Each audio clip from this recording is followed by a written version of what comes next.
late at the office on the long Labor Day weekend, keep your eyes on the road.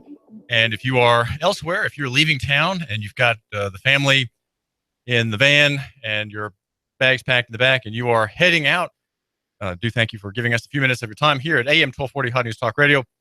My name is David Tulis, and we have been smelling down a story today, and it is about the prospect of you're facing a roadblock in Hamilton County.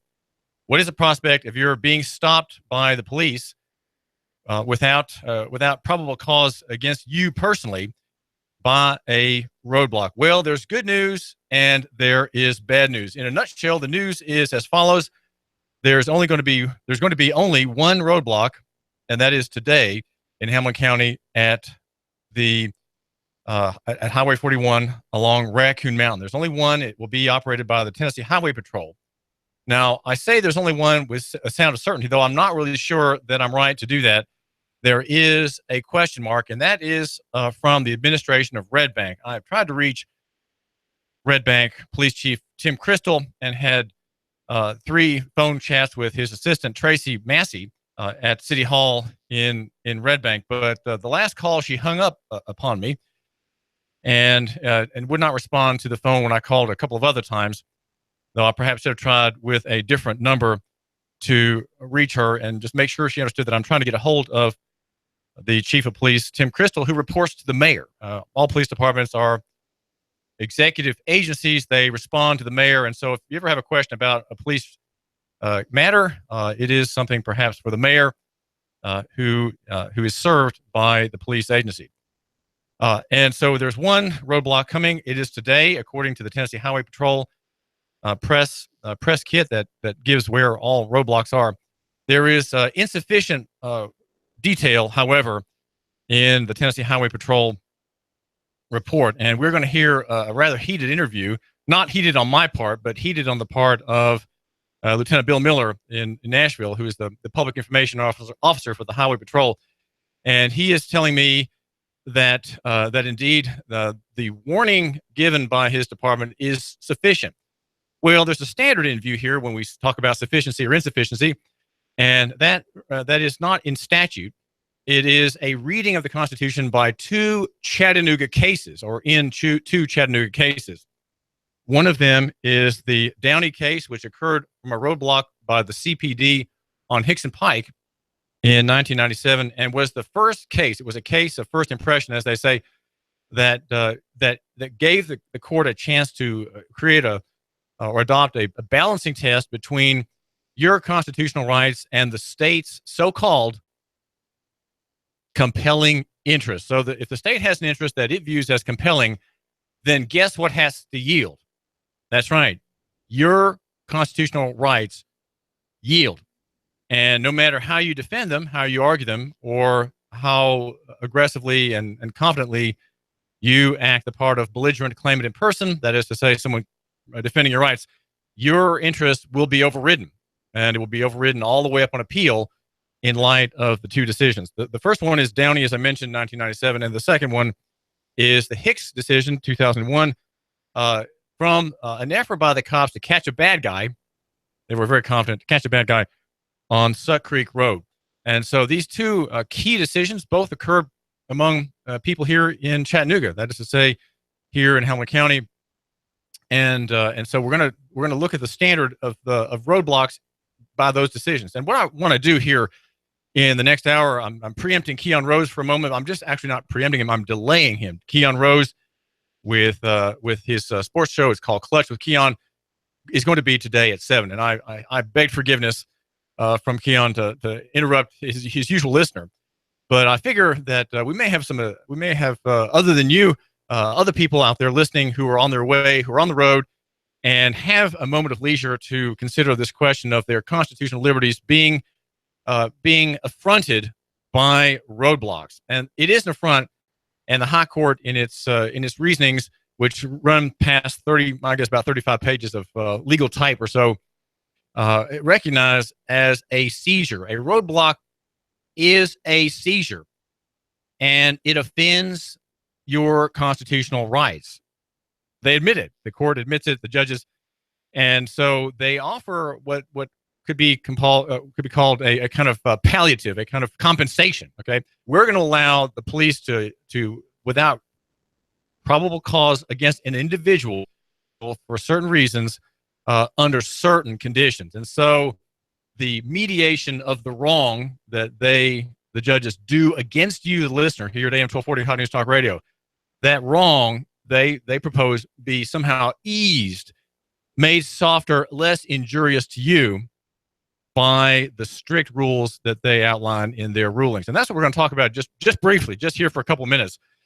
The rules for the departments of safety, the rules for police departments and sheriff's deputies and sheriffs around the state of Tennessee. The volunteer state, right? You are a volunteer if you're a resident of Tennessee. But that doesn't mean that you have to volunteer your rights away, right? If you have a constitutional right to travel, you should by all means be defending that. If you have a constitutional right to be secure in your effects and your papers and your property, well, you don't have to voluntarily yield those. In fact, if you don't stand firm, you are yielding. Okay, if you don't insist on your rights at the moment they are challenged, it can't be later. It can't be by somebody else. If it's not done personally by you, my listener here on the David Tulis program, you are in fact yielding, and you are and without recourse. If you have yielded your rights by consent, you simply don't have them. And so a right doesn't exist just in the abstract. We like to say here, rights exist at the moment they are presumptively denied. That denial is by a state actor, right? Is challenged by the individual, the member of the so-called free public or the free citizenry of Tennessee. Now, elsewhere on the landscape, let's just quickly look at the other departments. In the way of news, okay, this is a bit of journalism I've been able to get done today. I was at S&S Auto Repair having work done on my van, where I always go for my repairs. S&S Auto Repair. I live in Saudi Daisy, and yet I go all the way to Brainerd, way out of my way, at great inconvenience, always to myself, to get my cars worked on at S&S Auto Repair. I've been going there for years. Very satisfied, and I was there today, and so I could do a lot of this journalism, annoying my neighbors, I'm afraid, in the waiting room. Put my head in the little cubicle in the back there on the side, and try to make my phone calls and be as unobtrusive as possible with my briefcase and my papers scattered all about me. It's kind of a mess. And when I go down there for a car repair, I just move in. I move all my stuff into the S&S Auto Repair waiting room and set up office and try to, as unobtrusively as I can, to get about my business. But there I was, and so in that nice spell there this morning before lunch, I was waiting on Aaron Smith to finish my car repair. I made some calls and find out the following. All right, Red Bank is a question mark, and also the Department of Safety is a question mark. The Department of Safety is, well, here in an interview, I'm going to play that now, is not in favor of these rulings. But Hamilton County, Captain Charles Lowry, no roadblocks by the county. Victor Miller, the PIO, Public Information Officer of Chattanooga Police Department, no roadblocks by that. Jeff Gann, the acting chief in Saudi Daisy, no roadblocks in Saudi Daisy. 41 in Raccoon Mountain. Now, listen, I want you to hear this interview. I'm with Hot News Talk Radio. It's we've reported with Bill Miller in Nashville, area, Tennessee Highway Patrol. But here's what I need from you, Lieutenant Miller, and that is the exact location and the time. Well, we don't give out the times, and our exact locations are all listed on our website. That's not exact. Sorry, that's not exact. What's missing? It just says Highway 41. Do you know how long Highway 41 is? I do, yes. But I list out what the district gives us. Does it not tell you across street? No, sir. There's an 8-page. There's an 8-page document. So we don't.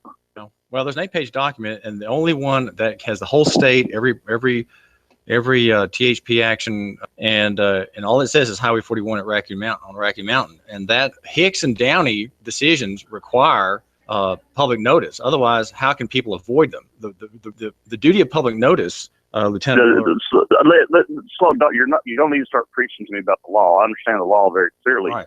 Does it specify a county? Yes. Does it specify a date? Okay, so it specifies a date. It specifies a county. Does it specify a road? He's getting testy. Okay, does it specify the type of checkpoint that it is? Sobriety. It does. Yes, it's a driver's license check. Then we have met the requirements of the law, and also by the Supreme Court decision. We are not required to specify the time that we hold those. Yes, it is. Not in good faith, the department specify the time so that my listener. No, sir. No, sir. No, sir. No, sir. The whole premise for the checkpoint is to catch those drivers who are driving under the influence, or who are driving illegally without a driver's license, or to detect those David drivers Tulis. who are driving without their seatbelt on. So with the premise of the law, which we meet to the letter, we're in that location. It puts drivers in the mindset of that we may be in that location all day. So we want drivers to be mindful 24 hours a day, not just from for example, this time period of 12 noon to this time period of 1 p.m. So we want drivers to know that we're going to be in that area, and we could be in that area all day. Well, Lieutenant Miller, your department does not want to impede and impose and intrude on the rights of the traveling public, right? You don't want to have a reasonable imposition on the traveling public. Is that not correct? That's exactly correct. But also, we do not want to just let drivers think that they're going to be able to drive at will and violate the law between all the rest of the hours that they're operating on the roadway. All right, I'll stop that interview right there. We're hearing an interview with Lieutenant Bill Miller. Notice what he's saying. He's saying that the rulings of the court, as we'll explain in just a minute, do require publicity and notice. And it's very important that the Tennessee Highway Patrol and that Red Bank give notice of the roadblock. And that is not simply the street and the date. No, that is simply not enough. It has to be sufficient so that a traveling person or an operator of a motor vehicle can look at the publicity of the department and say, I'm going to avoid the roadblock on this street because it's at this time and it's at this location. It has to be specific. If you're giving notice, it is so that the traveling person does not have his constitutional rights infringed. Now, Red Bank, just briefly, Red Bank said through Tracy Massey, two things that were sort of in conflict. First of all, she said that we are having roadblocks in Red Bank, and but we're not going to tell you where they are. And we're also doing saturation patrols. When I called back, she then said, well, I'm not saying yay or nay on roadblocks. We're not saying, and we're doing patrols. So that was Tracy Massey, the assistant to Red Bank Police Chief Tim Crystal. Well, Mr. Crystal and Mr. Miller, Bill Miller, the lieutenant with the Tennessee Highway Patrol, need to read the rulings in the Chattanooga cases that are the controlling cases on this matter. Public notice is required, and if this agency and this town corporation, Red Bank, don't give public notice, and if any other entity doesn't give public notice, it's violating the spirit of this ruling. Now, what we have here is an opinion, right? We have two opinions in the court. They're called law, and what that really means is they're the interpretation of the Constitution in the context of these two roadblock cases becomes effectively a law. And it's kind of sad to be the case, but that's the way we have things. And so we have opinions which are turned into laws because the laws create policy in these corporations, police enforcement divisions, the Tennessee Highway Patrol and the Red Bank or Hamilton County or Saudi Daisy town government departments. The laws, the opinions create policies to avoid offending the Constitution. And this is David Tulis, and we're talking here on an interview this morning with Lieutenant Bill Miller, who got rather heated at me and somehow thought I was not being polite. And he didn't want to be lectured on the law because my question was pretty sharp because I've been reading these rulings. Serious again. Look, listen. We have met the law. We have met the requirement, and that's what we're going to do. So if somebody wants to risk driving on Highway 41 under the influence of alcohol or not wearing their seatbelt, what about just driving it? Then they're driving in that area, and they know we're going to be there. But the court go ahead. The court wants there to be a notice. Notice means that you can avoid the checkpoint. If I live on that road, I can't avoid it. I'm sorry for you. Sorry. I'm sorry for you. We've given the notice. We have given that notice. I won't argue with you about it because we've met the rules of the law. We've advertised it. It's been advertised. It's on our Facebook page. It's on our Twitter page. It's on our website page. We put it out there. You obviously know about it, so we've met the requirements. We notify the media, and we have met the rules and the letter of the law to the fullest. We're not required to give times, so therefore we're not going. He is required to give times, well, because how roadblocks are. Go ahead. Listen, I have a question. roadblocks are designed to prevent drivers from injuring themselves or someone else, or even killing themselves or someone else. So we're not going to split hairs with you and argue we're not doing it correctly, or we're not doing it the proper way, which we are. Well, again, we're going to have to agree to disagree. If the listener of my radio station and lives on that highway can't avoid the roadblock because he doesn't know what it is, you are imposing on his constitutional right to travel. Right, exactly. The department is. No, sir. Driving a motor vehicle is not a constitutional right. It is a privilege. No, but traveling is a constitutional right. It's a property right. Then they do not need to drive under the influence of alcohol, drugs, or he's changing the subject. Notice, or not wear their seatbelt. We're in the business of saving lives, and so that's what we're going to do. Okay. Well, this roadblock, Lieutenant Miller, is for driver's licenses. You're catching me at disadvantage. I'm not sitting in front of my computer. Okay. I don't have a listener. Well, I'm going on good faith what you told me. Okay. Well, the chart that the department published says that it's a driver's license checkpoint. So that means that let me ask you this: how does that, if it's a driver's license checkpoint, what is the restraint upon the officers at the stop to not go beyond that? What is the rule for that? When you drive into a driver's license checkpoint, we are required to ask you about your driver's license. Lieutenant Bill Miller, THP. Any other conversation as far as just blatantly come out and ask you, have you been drinking tonight? Because that is a sobriety checkpoint. Now, if there are indicators in the vehicle, lead that officer or that trooper to go beyond. And no other agency can have a driver's license checkpoint except Tennessee Highway Patrol. Yes, sir. No other agency can participate with us on the driver's license check. They can only participate with us on the sobriety checkpoint. If a person were to drive into that checkpoint and they are intoxicated, or they are unbelted, they do not have their seatbelt on, or if there is some other crime that is being committed, or some other traffic violation that has been committed, then that trooper or that officer, whatever, if it's a sobriety checkpoint, they are obligated to take the appropriate action and enforce the rules of the road, and to enforce the Tennessee criminal code or traffic code that they detect. So he has probable cause. The stop gives him occasion to exercise probable cause on these other points. So the driver's license checkpoint gives him, as a trooper, we are allowed by statute to stop you and check your driver's license. We're the only agency with probable cause. You're talking about a checkpoint, or talking about just traveling on the road? If I know a driver. All right. He goes on to say that if he knows a driver and he knows that person has had trouble with his license, maybe had been revoked, that he can stop him. But that, of course, is probable cause. That's another issue. We don't want to get into that right now. But these are probable causeless roadblocks imposed by the department. Probably now. This is David Tulis. We're at AM 1240 Hot News Talk Radio. Keon Rose is going to be with us.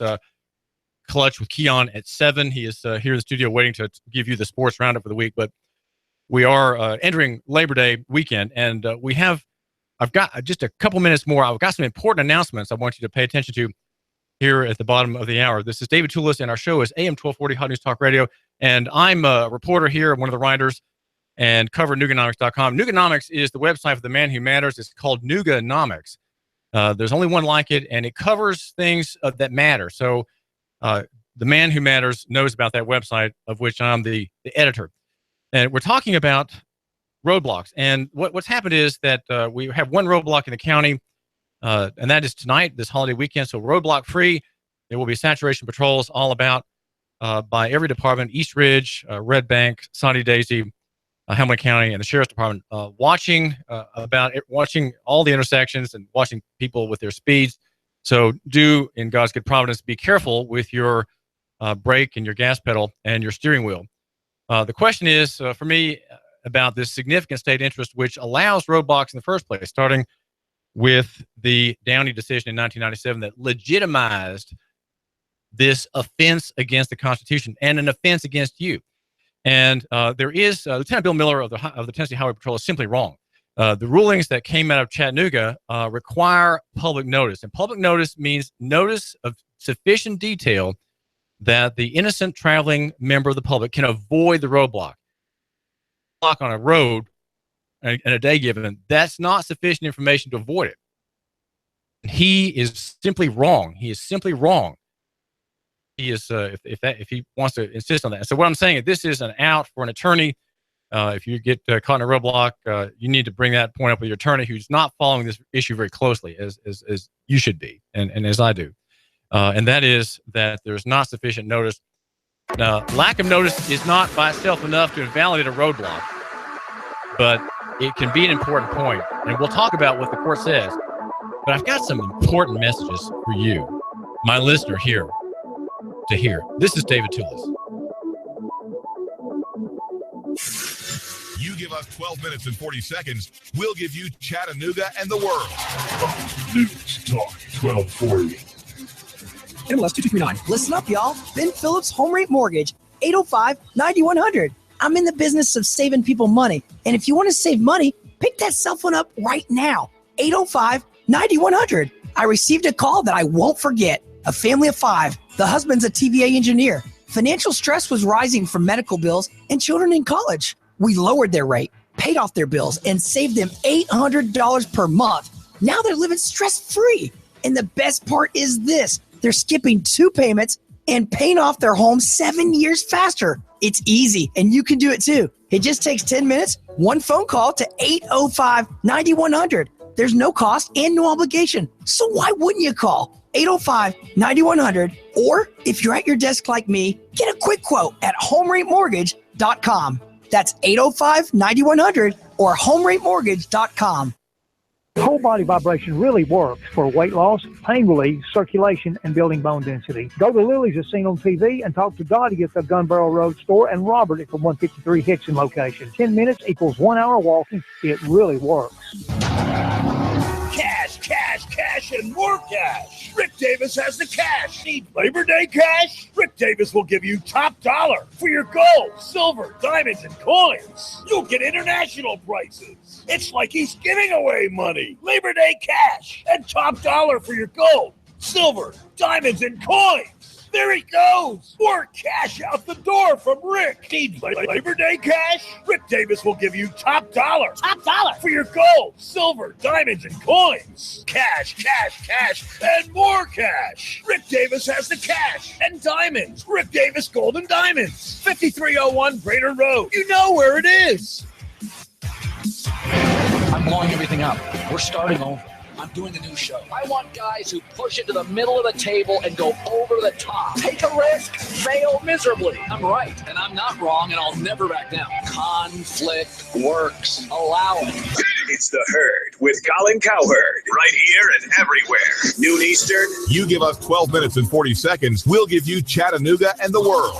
News Talk 1240.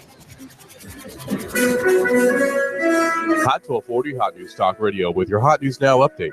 A checkpoint and lane openings in Hamilton County from the Tennessee Highway Patrol. There's reportedly going to be a checkpoint at Highway 41 at Raccoon Mountain in Chattanooga. Sobriety checkpoint, going to be stopping everybody there. Lane closures have been rescinded for the holiday weekend as well, although the construction speed limits are still in effect. And because police patrols have been stepped up, following those speed limits to the number is recommended. 4 city employees robbed at gunpoint Thursday morning and asked to remove their pants during that robbery. The suspect demanded 2 of the 4 victims take off their pants. He then got personal items from them and fled on foot. He's described as a black male, and he was said to have been carrying a black semi-automatic handgun. Beer was served for the first time during a Chattanooga Mocs game at Finley Stadium, the first time in Finley Stadium history. It's going on in the Tennessee Valley. It's going on Hot 1240, Hot News Talk Radio from all of us here. Enjoy your holiday weekend. You give us 12 minutes and 40 seconds, we'll give you Chattanooga and the world. News Talk 1240. Looking good out there through the afternoon with some filtered sunshine, a little on the breezy side, but highs will stay into the upper 80s. Tonight, fair, comfortable overnight, lows lower to middle 60s. For the holiday weekend, lots of sunshine, dry through Labor Day, highs upper 80s to lower 90s, lows into the 60s. Looking for your dream home? McBriar Realty can help. With decades of experience, they get big-time results with small-town values. Licensed for the tri-state, check McBriarRealty.com for their complete listings. And I'm 1412 Chief Meteorologist Patrick Orr. On AM 1240, Hot News Talk Radio.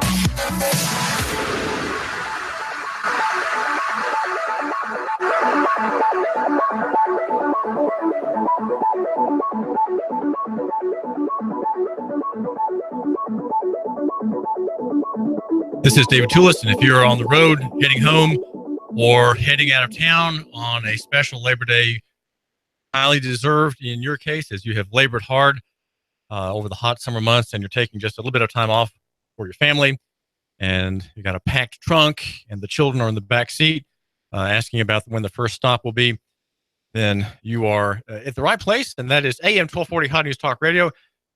Keon Rose, our sports expert and star, will be on at 7. He was gracious enough to give me his slot tonight as you are heading along the highway or along your lane, if you're maybe getting near home.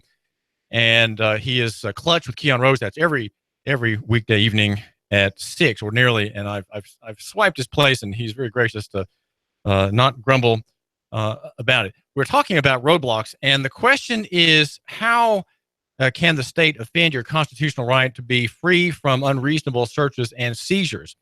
A roadblock is defined by the judges in Nashville, the good people, of course, as a seizure. And the question for them is, now that we're going to allow roadblocks, as they did in a 1997 decision, we're going to allow roadblocks as constitutional. How can we mitigate the damage? How can we make it less damaging? Well, there are strict rules that apply to roadblocks. And there are some jurisdictions, such as Saudi Daisy, which has a very fine police department running temporarily in the absence of the chief over in the Mideast by acting Chief Jeff Gann. Now, the Saudi Daisy Police Department is very strict about honoring the rules laid down in two important decisions from the High Court of Tennessee, which were both written on cases, on appeals from cases here in Hamilton County. One was on Hickson Pike, the first case, the Downey case in 1997, and the second, Hicks, which about which I've written a fair amount, I'd say, at Suck Creek Road. And these two cases discuss what is required in a roadblock. And the question before us today is, which jurisdictions are careless about the rules laid down by the judges to maintain the strict respect for your constitutional rights, and which entities or jurisdictions do not? Okay, let's talk first about Red Bank. Red Bank may or may not have roadblocks this weekend. And I would say, as a result of that uncertainty, is that you should avoid Red Bank, and avoid its commerce, because its chief of police, who serves the mayor, has refused to discuss this matter with me. Though we began this morning to contact him to find out what, according to the rulings he has going on, he's supposed to tell me. If I'm a member of the media, I'm providing a public service, and I'm trying to help Tim Crystal, the chief of police. I'm trying to help him to get the word out about his roadblocks. That's my job in the media, and it's also helping him accomplish his obligation under Downey and Hicks, and that is to give advance notice and advance publicity. Why? To reduce the arbitrary and intrusive nature of roadblocks, to limit and reduce the offense against your constitutionally protected rights. So that the court has allowed these offenses against constitutional liberty, the right to travel, the right to pass the public right of way, right? This is the public right of way unimpeded. It's offended that right, and doing so has made strict rules that, in its mind, reduce your loss and the damage to you. And so the question, the headings are, there are several headings under which this mitigation takes place. One of them is, they can summarize them by saying that they include adequate warnings, advance publicity, minimizing the length and nature of the detention, and adequate safety precautions, and the availability of less intrusive methods for combating the problem. And the court's concern is about minimizing intrusiveness and limiting discretion. Now, as I was trying to say to Tim Crystal, the Red Bank police chief, who is not cooperating with you, is this. If my listener knows where your roadblocks are in Red Bank, then he can preserve his constitutional rights and not travel on certain streets at certain times when your roadblock is there. If you don't tell me where your roadblocks are, then you are not concerned about his protection. You're not concerned about his constitutional rights being protected by your use of state force. And that's not a good thing for you, Tim Crystal, the chief of Red Bank, as the servant of the mayor, right? You are a servant of the executive branch of your town government, and you are not mindful of his, and he's elected, and you're not. You're just an employee. You're not mindful of his well-being with the public. And so Red Bank gave a mixed message to me by phone interview. It's not clear whether there are roadblocks or are not. And so I would take that Tracy Massey, his assistant, is right in her first conversation with me, which was there are roadblocks and we're doing saturation patrols. Okay, well, she refused to tell me where they were. And then later she backed away from that saying, well, I'm not saying either way. Well, that's not good enough. Okay. If I call that Red Bank Police Department, they should tell me right on the spot, here are the times and here are the locations. And that's it. It's that simple. That is required. Now, the question is why, it seems kind of nonsensical in a way. Why should the court require roadblocks to be publicized? That lets people get through them, right? That lets people avoid them. That lets drunks and people who don't have their papers in order avoid the trap. That's exactly right. And that's how the court wants it to be. The court understands that the public should not be forced to go into a situation without an exit. And so the court rules that are embodied partly in the General Order 410-1. That's a state order that applies to the Highway Patrol. It's called General Order 410-1 about sobriety checkpoints. That came out. It's been, I think, unchanged since 2007. It's still the ruling order, and it kind of codifies administratively the operation of that department on a certain kind of checkpoint. But here we have in Tennessee and Chattanooga, we have a driver's license checkpoint at Raccoon Mountain in Highway 41. And we heard a little while ago, a few minutes ago, part of an interview that Lieutenant Bill Miller gave to me. He's the public information officer of the Tennessee Highway Patrol in Nashville. And he argued with me. He said, well, no, we don't have to say where on the road it is. I said, well, yes, you do. And here's why. We have the language of the court, which requires notice. If you have notice that's so vague, it's not notice, okay? It's not notice. It simply is ineffectual as notice. And here's why notice is important. For one, the court says that in notice, there's deterrence. If you publicize your roadblock, you're telling people, hey, if I'm going to go out on a party tonight and I might face a roadblock if I'm not sober, or if I don't have a designated driver. Not that Labor Day is a big drinking weekend, I don't suppose, but there were some deaths last year, 6 deaths or so connected with alcohol. The court said that so long as the state chooses to rely on deterrence as a rationale for supporting any roadblock, then we reiterate that advanced publicity of the roadblock may be essential. And in those cases where this factor is absent, the state's ability to rely on deterrence to justify the stops is correspondingly diminished. It also goes on to say that publicity and deterrence are connected, right? If you have publicity, then you have deterrence. If there was one publicity at roadblocks, the public is deterred from driving drunk or driving carelessly. Publicity in the newspaper, classified ad, or on a media outlet like Nooganomics.com, the website in Chattanooga for the Man Who Matters. Again, that's Nooganomics.com. It's not a very popular website. Okay? It's only for the Man Who Matters. There are not many of those, and so I understand as the editor that it has a very, very tiny group of listeners and readers. But notice comes in several forms, and the court is very particular about how roadblocks should get their notice. Number one, there's the departments should use detailed information of the kind that I'm demanding from Lieutenant Bill Miller, and he refused to give it, right? He refused to say where on Highway 41 the roadblock would be. But just a second here. Why am I insisting that he give me the exact address and the exact time? Well, if you live on that street, do you have to forfeit your constitutional right to travel, even though you're licensed and in commerce because you're having a driver's license, even though you're in that reduced status? Do you have to forego your constitutional right to travel because you don't want to be on that road that day, fearing to go through a roadblock? Well, no, you shouldn't have to do that. So the notice should be specific enough to act upon. Saying that Highway 41 is verboten today, if you want to avoid roadblocks, is not just. It's simply not just. It is presumptive of your right to travel on that road. You, my listener, you have a right to travel on that road. And if you want to avoid a roadblock, the Department of Safety has to be gracious enough, has to read the fine print in these two opinions and say, we can't just say on this date, on this street, there'll be a roadblock. Now, we need to say where it is. To have details also implies another important requirement, and that is that there be planning. The court is concerned about on-the-spot field roadblocks set up by the sergeant on the spur of the moment.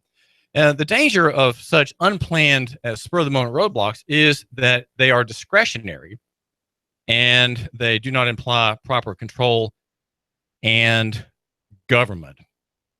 The court says, regarding the severity of the interference with personal liberty and privacy, we have held that a roadblock cannot be deemed constitutional reasonable unless it is established and operated in accordance with predetermined operational guidelines. Okay, think of General Order 410-1 and supervisory authority that minimize the risk of arbitrary intrusion on individuals and limit the discretion of law enforcement officers at the scene.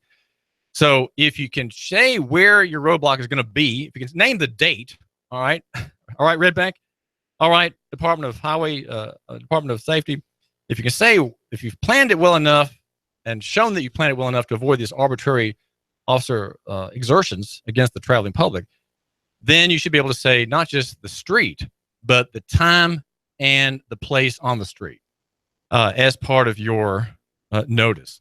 Right, because my listener, though you may not live on Highway 41 near Raccoon Mountain, you have a right to be on that street and not to have your constitutional rights trampled upon by the seizure, because a roadblock, the court says, is a seizure. Now, I mentioned notice by the press as important, but there are other forms of notice. Think about the other requirements that I'll just mention briefly here. One is that it has to be well lit, right? A well lit roadblock is essential for the moving, motoring, traveling public. A roadblock that is badly lit with just flashing blue lights, and that's not enough. That is simply not enough. It's not safe for the people who are traveling. Officers there on the side of the street, some of them standing in the street, waving their domed lights back and forth, telling you to move over. And so notice would include bright lights. Also, the court says, in a part of the highway which is long visible, right? You can see it from a distance, and you don't suddenly come around a curve and there it is, right? That's not safe. There's not enough notice. The other one that's important is a sign. If you come upon a roadblock in Tennessee without a sign, it's illegal. Okay, it's simply illegal. Keep that in mind if you get stopped. There has to be a sign warning you that you are coming upon a roadblock. And here's the other important way that the court wants to modify its egregious offense against the Constitution to allow roadblocks. The court requires that there be a means of egress, a way off the road that is being barricaded, okay? And by that, I mean this. Here's a sign that says roadblock ahead. There needs to be, as the officer I interviewed explained, there has to be a way off. And I'll play a couple minutes more of the interview. He says that there has to be a way left or right, a legal turn. You make a legal turn left or right before the roadblock. So if you see a roadblock sign and you don't want to go through it, have the presence of mind. Yes, have the presence of mind to take that turn and not go through it. Yes, you may have to go back. Yes, you may have to take a detour, but you're not avoiding the state, the good people in Nashville or wherever, from trampling on your rights. So here we have a couple minutes more of an interview, a rather heated exchange with Lieutenant Bill Miller. I mean, I don't know why he got so heated, but anyway. Suspended or revoked past experience with him. He's talking about legal authority roadblocks. To stop that driver to verify his or her driver's license.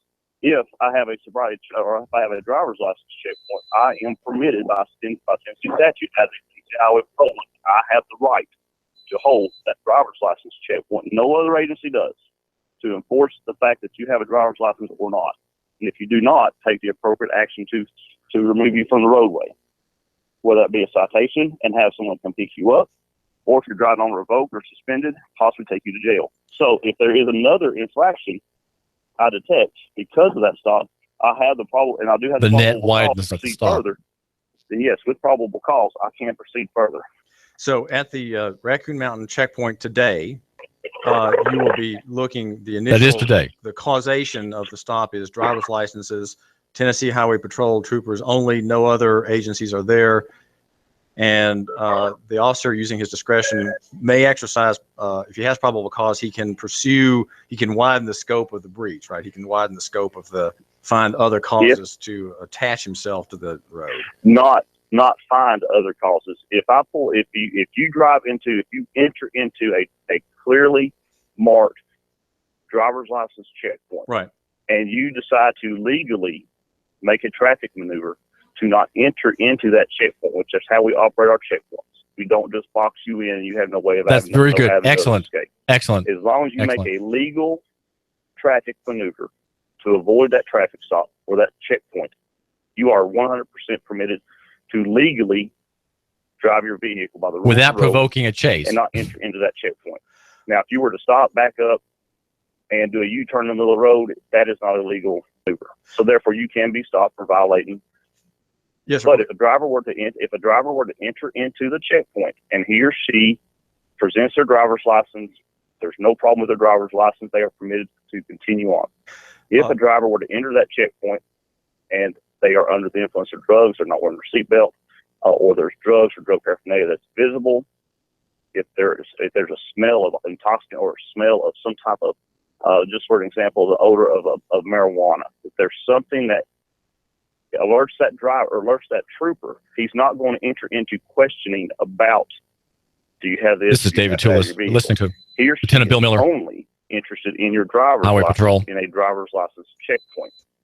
Now, if you were to enter into the driver's license checkpoint, say, for example, your tags are expired, and he or she sees that your tags are expired, he or she can address that with a verbal warning, a written warning, or a citation.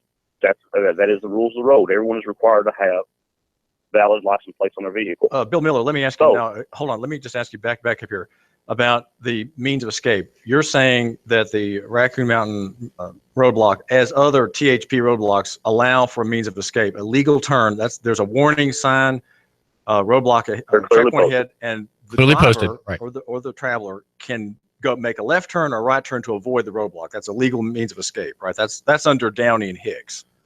Correct. They're correct. That if they can make a legal on another side street to avoid the checkpoint, they are legally within their right to do so. If they were to make an illegal U-turn in the middle of the roadway, for example, if that would give officers probable cause to stop the person into a field interview with that person.